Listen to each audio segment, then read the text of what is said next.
Last year, even when the sports world shut down, there were still films that really showed the impact of how sports meant so much to people, whether it was 30 for 30s that they were watching or documentaries. And one of the documentaries that took the sports world by storm more than anything was, of course, The Last Dance, featuring the Chicago Bulls and Michael Jordan.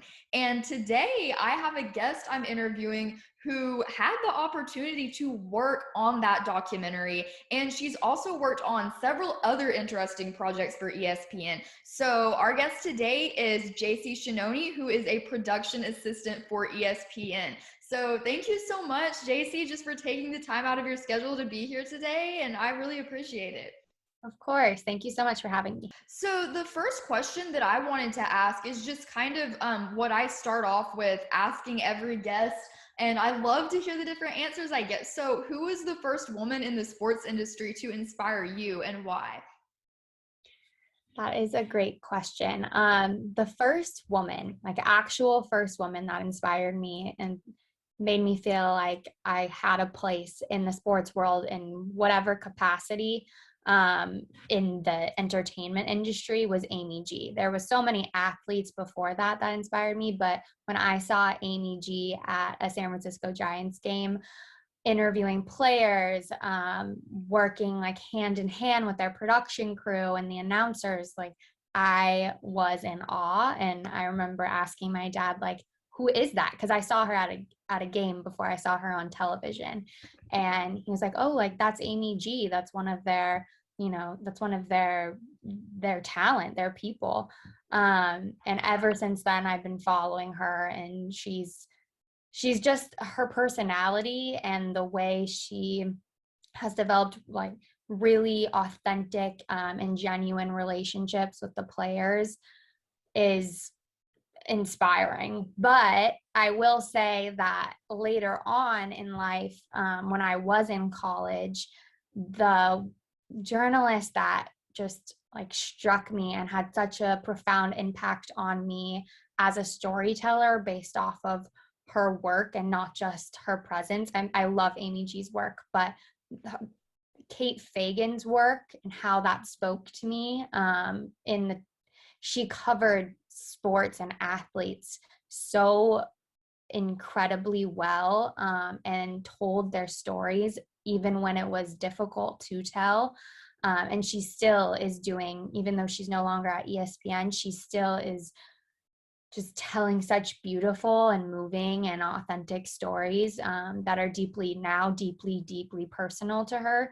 They always have been, but you can tell that her new avenue as an author of her new book, where it's called, oh goodness, I'm blanking on it. I think When the Colors Came Out, or The Colors Came Out. I'm excited to read it because I just know that she's one of a kind, and her work always has spoke volumes to me. And she came to my university and spoke to our Association of Women in Sports Media group, and was just phenomenal. And that was during the time that she was writing her story on Madison Holleran.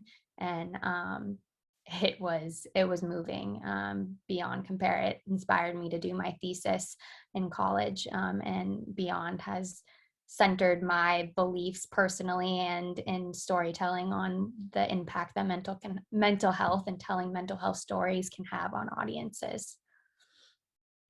Yeah, Kate Fagan is incredible. And I really love how right off you're highlighting the storytelling aspect of sports, because that was what initially drew me to want to study sports journalism in college, was just how you have these games that people watch, but then there's so much behind the scenes. And like you said, so many important stories to tell, and mental health stories are a great example of that. So I just love how you approach it as a storyteller. I think that I can definitely agree with that perspective. Thank you. I appreciate that.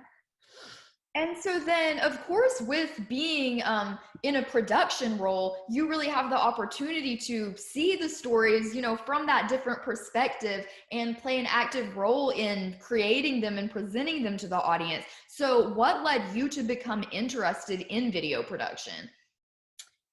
So I briefly told you this story before, but I was playing sports up to my sophomore year of high school. And the reason I stopped playing was because I had a severe injury to my leg, and I almost lost my leg from my ACL surgery that I underwent. Um, and I had to be bedridden for my entire summer leading into my junior year of high school. And I just felt as low as I think I've ever been in my life because I could no longer play. And I remember going to one game after I was no longer bedridden, and I saw my team play, and I just completely fell apart because I realized at that moment I was no longer going to be involved in sports in any capacity. And sorry, I don't know why I'm getting emotional already. I'm like, this is too much. But I when I was going through that experience and trying to grapple with the fact that something that I had known since I was 4 years old, I started, very, very young, because I was the last of three girls, and my dad was just like, I'm going to bestow all of my sports knowledge onto you. You're my last child, and you're gonna get it all whether you like it or not. And so I basically grew up on the baseball diamond with him, and with my sisters playing softball. But when I realized, and I had this like turning point of like, you can go either way, and you can either like choose to no longer be involved, and lose out on something you love so dearly, and hope later on down the line that if you choose to have kids, they're also love sports and you can live vicariously through them, or you can find a way to still be involved. And when I was trying to figure out how I could be involved, my mom showed me two things. She showed me a magazine article that had a woman who actually had the exact same thing happen to her knee, but it was ultimately amputated. She showed me her magazine article that said that she was now running triathlons. And then she also showed me the HBO Bryant Gumbel series and a few episodes of that, and they tell stories of, athletes you have never heard about and how they've overcome X, Y, and Z to like keep going. And both stories really moved me and showed me that this is how I can still be involved, and this is how I can still have an impact, and I can still be around what I love most. So I started writing, and I had written before, and I had loved writing, and that English was always my like area that I felt most comfortable in. But I really dedicated myself to that those last 2 years of high school, and was able to manage to snag a few scholarships from that, and telling a little bit of my family and myself story. And then when I went to college, I was like, okay, I'm going to do like broadcast journalism, because I thought that was really only what I saw as an option. And of course, I chose Oregon because they had such a big sports community and a great journalism program. And I was going to like combine both of those worlds together. And I knew right when I started, this is what I wanted to do. This was why I was going to be paying out of state tuition, and making that sacrifice. And ultimately, fast forward a few years, I realized like Kate Fagan, and like Amy G, I wanted to really invest in the stories I was telling in a way that I wasn't going to be able to at a local market right away. So I realized that I was just gravitating towards features the entire time that I was involved in all of our programs at Oregon. So I shifted a little bit and decided to do documentary production. And that was how I did try to venture away from sports for a little bit to see if that was, if sports was still what I wanted to do. And I was brought right back. I was like, yeah, I don't want to leave this world yet. So they still got me somehow. Yeah, wow, what a story there. And so that you were talking about the storytelling aspect of it, but you have your own sports story that you can tell and how you overcame adversity and then still managed to stick with it. And I've got to say too, never apologize for getting emotional about it because I know that is really a whole journey to go through. I mean, I haven't gone through that, but just I know with every story of an athlete overcoming injuries and trying to, find that other avenue, I know that can be tough. So for you to be able to, still stick with sports and use your storytelling abilities to do that, I think that's really awesome that you're getting to do that. And so what do you think when you're telling other people's stories too, the fact that you have kind of your own story and your own journey you've gone through, how do you think that affects your perspective when you're approaching other stories you want to tell? Oh, I think that has a huge impact. It's something I advise people all the time. Anyone that comes to me and asks like how I'm here and, how did you, and most of the times their questions are like centered around like, how do I get there? Like, how do I do the interview, go through the interview process? Like, how do I stand out? And my biggest piece of advice is know your story, because if you know your story, you can tell other people's story. But until you can like own your own story and understand why you're here and why you're doing the work and why you've chosen this path in life, it's going to be difficult to get up each day. It's going to be difficult to put in the work. Um it's just going to be harder. And honestly, I think that is what made me stand out as opposed to all of these other people that applied for the exact same job who were probably more qualified, probably had like a lot more on their resume and more references than I did. But when I was selling myself, because that's what we do in interviews, I knew my story like the back of my hand because it was really real. And it was, it I could tell them why I was here right now interviewing with them. And the rest like didn't really matter, like as long as I had that to fall back on.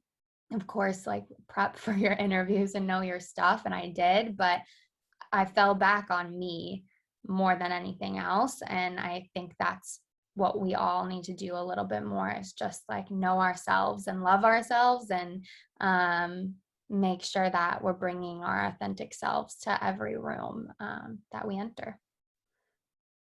That's great advice. I love that. And I know then you were able to carry that into all these projects that you've done. And one of the biggest ones, of course, being The Last Dance. And I thought that this was really timely, just to look back on it right now, because it was this time a year ago. It was pretty much at the center of pop culture and sports conversations. Of course, especially with people staying home and missing sports and everything. And so I saw on Twitter where you said that that was one of your first projects at ESPN, was working on that documentary. So I just kind of wanted to know about the moment, where were you when you got that call that you were going to be working on it, and just what was that moment like for you?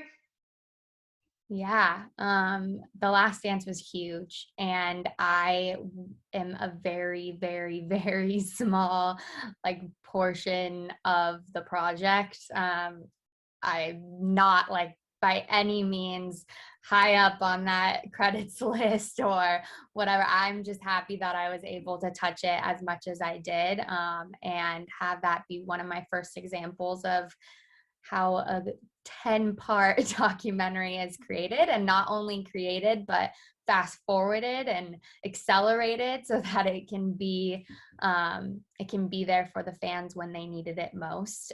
Even though the schedule was a lot later, Jason Hare and his entire crew was able to just do the impossible, make the impossible happen. And it was incredible, again, to just be a small portion of that. But when I got the call that was a project I was going to be working on, I was sitting on the floor of my my college, not dorm room, but my college house, my senior year. And I had been waiting for that call for so long, just to be able to know whether, you know, I had the producers that I was interviewing with had the same connection with me that I did with them, because they were two incredible women in this industry who, again, are among the long list of women that have inspired me in this industry. But it didn't even matter what project they told me I was working on. I just wanted to learn from them in some capacity. And obviously ESPN was a dream place to do that. But they told me, your first project that we're going to have you do some archival footage research on is going to be our 10-part documentary with Michael Jordan. And to be completely honest, I had missed the teaser. Like, I had no idea. I thought I had done all the research in the world on like what was up and coming for ESPN Films and 30 for 30 when I was preparing for these interviews, and I must have missed it. I had no idea that they were even in the works on this. And so I remember hanging up and calling my dad and being like, you're not going to believe this, but that's going to be my first project. And he was like, oh my gosh, like I saw that. And he sent me the link. He's like, this is it. Like, that's incredible. He was freaking out, and I obviously was freaking out as well. But it was a whirlwind for sure. So I started my internship pulling, literal, I don't even know what they're called because I can't. VHSs from ESPN's library. Blanked on that name completely. VHSs from ESPN's library, digitizing them, and looking through with the other PA that had been working there while I was an intern. The other PA, Derwin Graham, who he was the one that was assigned to all of this work. He brought me on, taught me a lot of things, and just let me help him. And I was along for the ride, and I was so excited to be there. So that was my first experience with The Last Dance before I moved into my official full-time role that I eventually was able to work a little bit more on the integration side of things. The archival footage too, I mean, that's such a big part of that 10-part documentary, especially because it just, with the time jumps, you'd have going back in time and then jumping back to Jordan's last season, and then the modern clips of Jordan today talking about it. So there was just so much of a timeline going on and so many different past game clips that were shown. So what was that process like, just sorting through footage and kind of deciding, okay, this should be part of it or this shouldn't? How did you do that? Yeah, so the process for PAs at ESPN across the board for all the films we work on is they work hand in hand with the filmmaker. So in this case, it was Jason Hare to, they get the filmmaker will send them a wish list of moments, or even just themes that they want them to research and gather any sort of footage that ESPN might have in their library for them to use, because obviously clearances are a massive part, and archival researchers are a massive part of what goes into a documentary, like you said. So having the ability to use footage that's already been cleared through ESPN is it's a win-win for everyone. So that is a huge undertaking for every PA. And so they get this wish list, and then they basically just search through all of our databases that we have, and find whatever they can from old sports centers, from old shows, from old games, from anything, features that we may have done back then. It's honestly really cool because you get to just see all of the old technology. You can see how far we've come.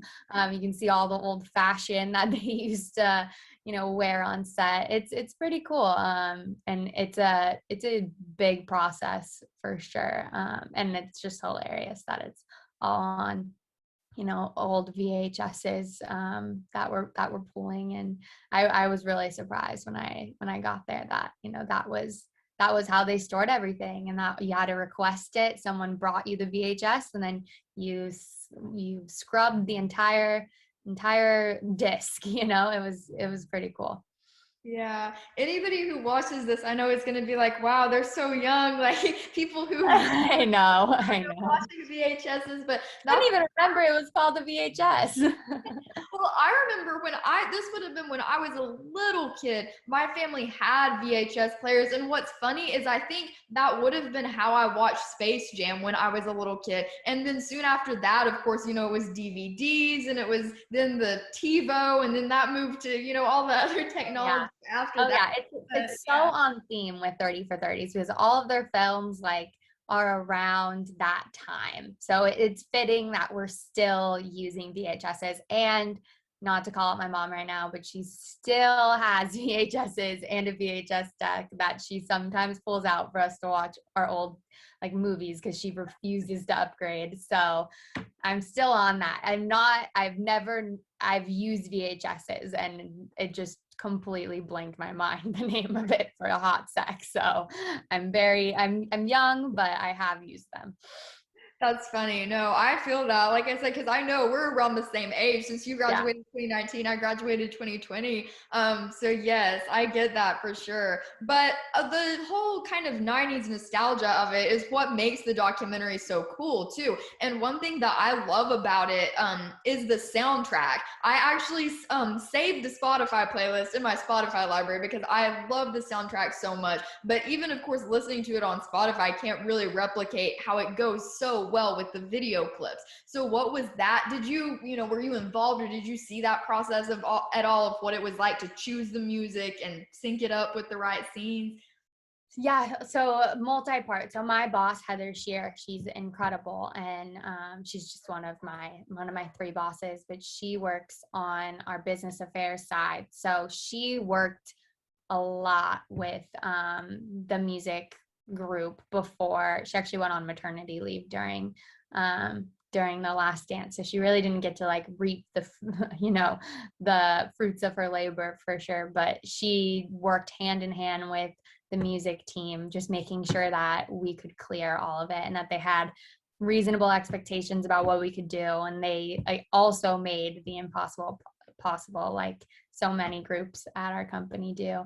But then afterwards, and so I supported her on that project. But then afterwards, I also was able to help our integration team, strategize different ways to just like make this feel like a full event and really like complete the circle. So when they mentioned, let's do like a partnership with Spotify and like make that playlist, I was like, oh my God, that is the best idea. I was all for it. And it was cool seeing just like a single idea like totally come to life, and get to partner with a big brand like Spotify. We also had a Peloton like ride. I don't have a Peloton, so I wasn't able to join, but I know we had like a Peloton ride that was themed for the last dance, and it was crazy how the whole entire world, and I say world literally because I think so many people that didn't even like sports, or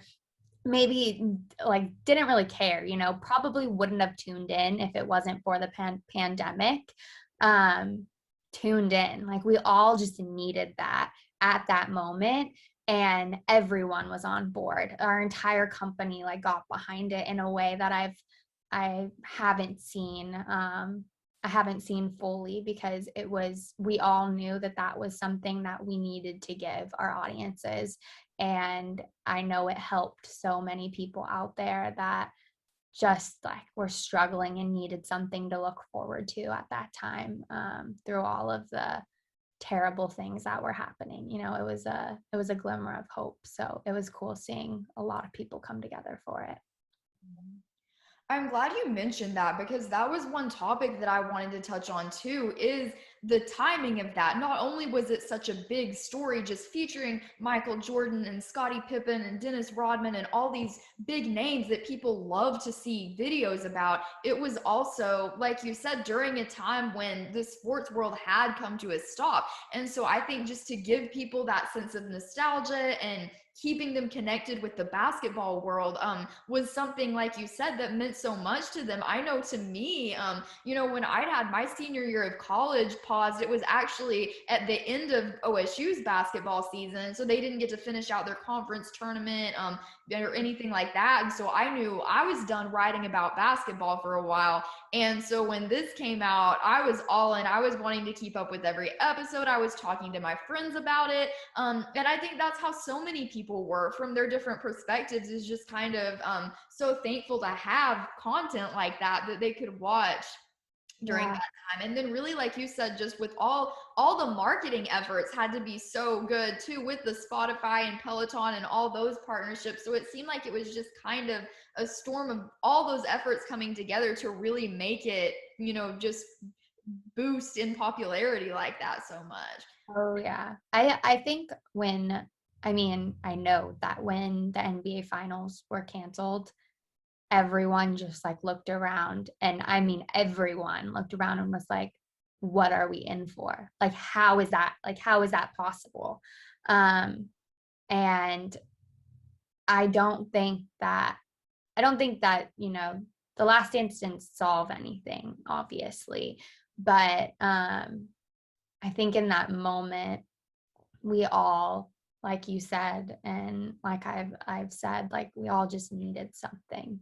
And that's the power of incredible storytelling, is uniting people through pain, through sorrow, through happiness, everything across the board. It brings people together, and that's been since the beginning of time, right? Like, storytelling has been a foundation of our society from the beginning of time, and it's just a matter of finding new ways to do that, and to make sure it resonates with your audiences when they need it most. And I think The Last Dance is a perfect example of that coming together.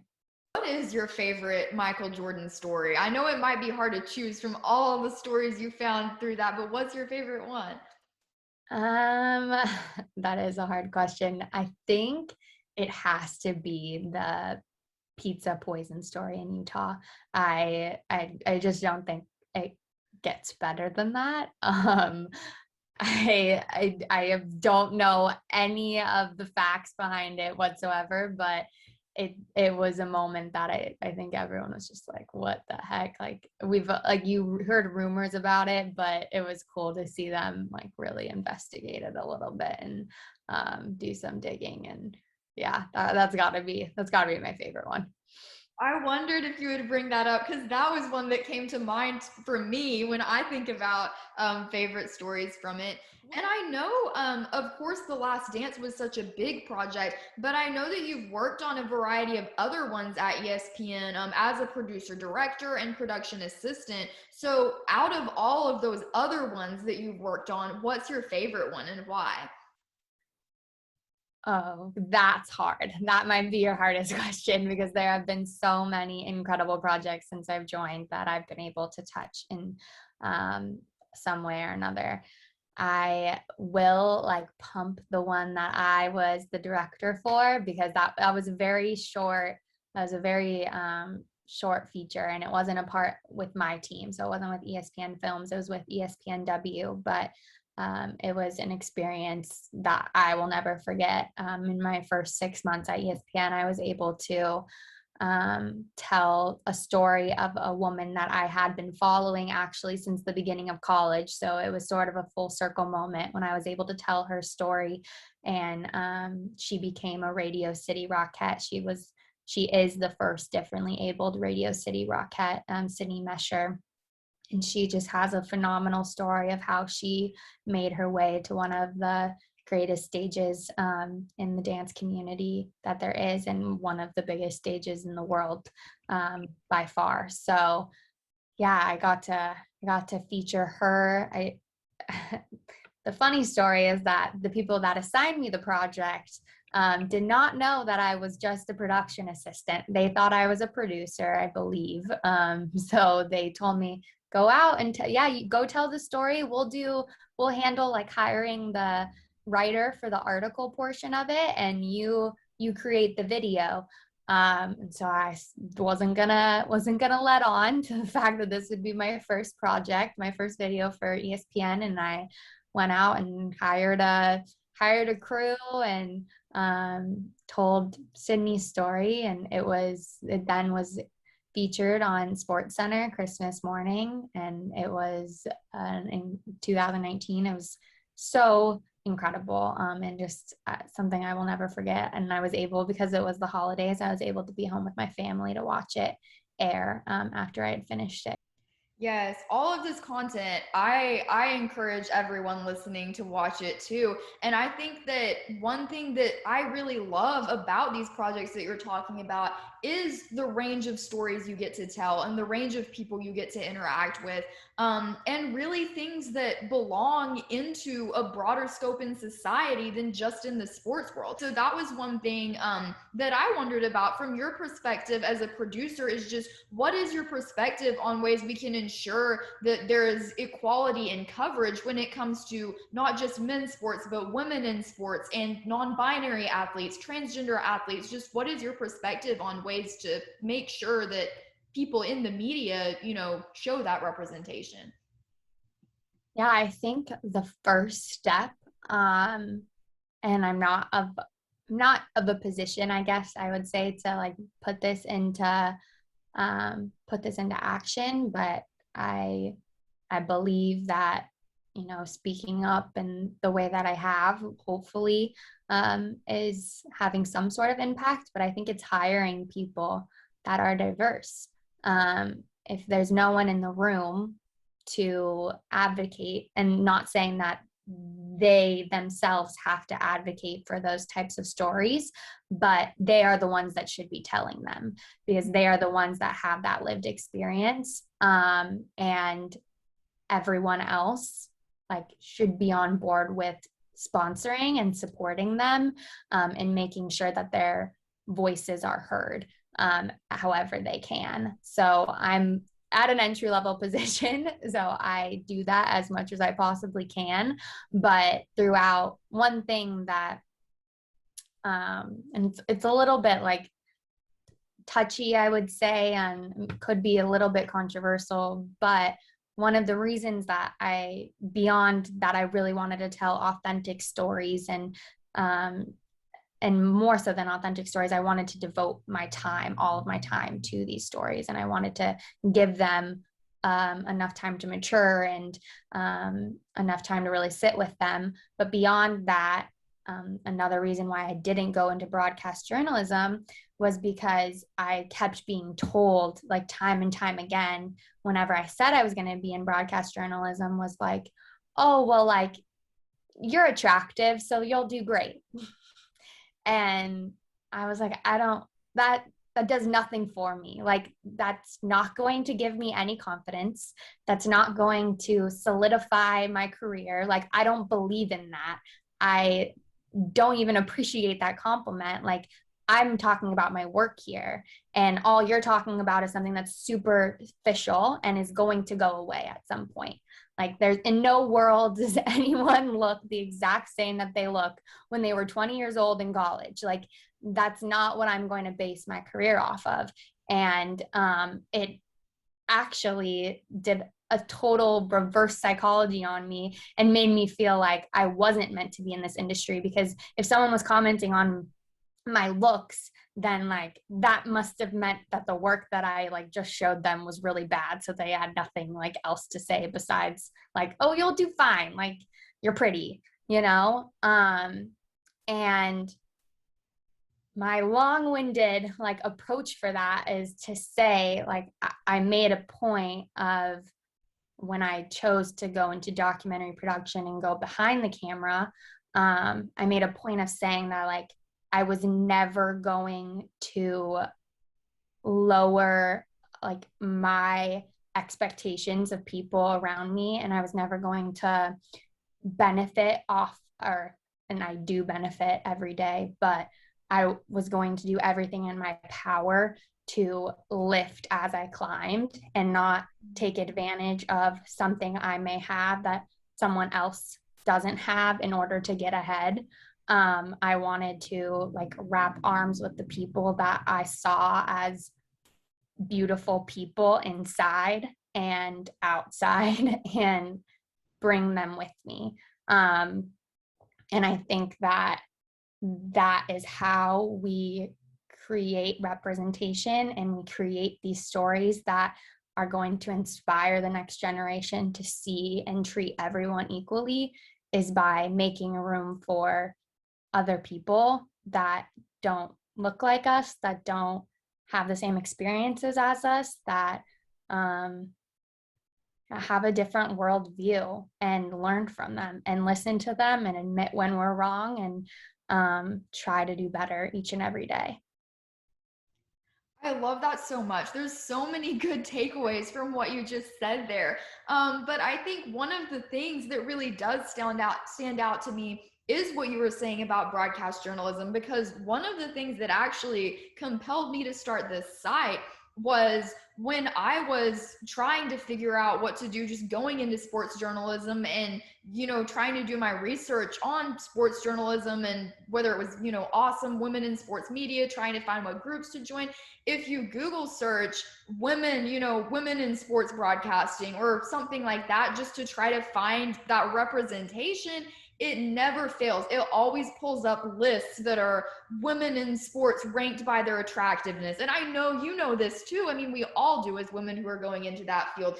And so I really just wanted to undo that stereotype that unfortunately people still have, that, oh, if she's a woman in sports, she has to be there just because she's pretty or just because of this, because it does no good. It either makes it where you think, like you're saying, you want to be valued for more than looks. Obviously there's the storytelling and talent and so much hard work that goes into it, or it just makes you self-conscious, because I know I started off wanting to go into broadcast journalism too, and that was one thing that I would think about sometimes is, oh, am I pretty enough to do it or not? So you don't win either way, because it's kind of like you're either being self-conscious about yourself, or it's like I feel like people are only looking at me for my looks and I want them to see my talent. And so I think that's the sexism, the misogyny that still exists there, that I really want to dismantle. And then going past that too, like you said, with the representation, being inclusive of all gender identities and people from all backgrounds, is just really a step to take. So I love what you say about just wrapping your arms around everyone and lifting as you climb, because I think that's the mentality we've got to have, especially as women in this field. Thank you. I appreciate that. You are more than beautiful to be in this industry and do this. Do not let anyone tell you otherwise, okay? Thank you so much. Promise. Okay. Yes. And that's one thing that I love to see though, is that, most of the negativity, whether it is negative comments, that about, women in sports, how they look or how they act or whatever, it comes from that outside world. But what I have found is that the women who are in the industry are usually incredibly supportive of one another. I know I can't speak for everyone, but that's one thing that I really enjoyed even in college, is how, the other women, we lift each other up on social media and in person. And even with me as a writer, the ones that I'm friends with who are broadcast journalists, I love seeing what they're doing now and seeing them use their talent for their work. So that's one positive that can come from it, is just everyone lifting each other up and showing that support. Oh yeah. Laura Oakman she's the founder of Galvanize. I'm not sure if you're familiar with that program. Yeah. You are? Okay, great.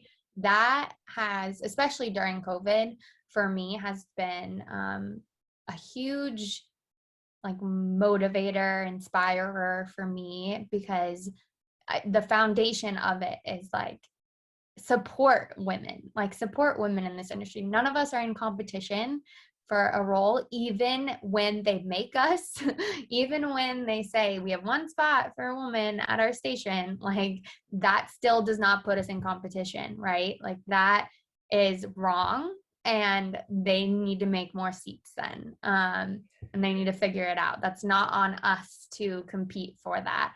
And I agree, like we do need to support each other, and I think by and large most of the people that I've come in contact with, like you're saying, do support other women and want other women to succeed, and don't feel the mentality that they maybe would like us to feel, if they could. But yeah, it's a beautiful thing. And Galvanize, like I really briefly said, is just a great community of young women, and all walks of life women who are in the sports industry and want to support one another and want to learn from one another and grow with one another. So it's a great platform for sure.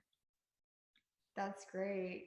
Well, this has been such an awesome conversation. Just all the different topics that we covered. I appreciate it. And I can say my uplifting advice for you is for sure to not ever, think about those people who would say, "Oh, you'll do fine because you're attractive," because you're beautiful, but you have the talent too. Like I can tell just from your passion about the storytelling and all of these range of stories that you want to tell, how focused on it you are, and just how much awesome work that's out there that ESPN puts out that I know you're a part of, because it takes that whole team there. And so really just your vision for storytelling, I think, is inspiring and something that everyone in this industry should strive to have. Thank you. I appreciate that. This has been an incredible interview. You're amazing. And I hope we can connect soon again. I've loved it. Thank you so much for having me. Thank you so much. And everyone who's listening, like I said, make sure to check out Jaycie's work. Check out her ESPN documentaries, films that she's worked on. And if they want to connect with you on social media, what would be the best way to do that? I'm most active on Instagram. So that would be my at Jaycie, Jaycie Schenone, Schene. Awesome. Well, thank you so much for your time. I appreciate it. Thank you.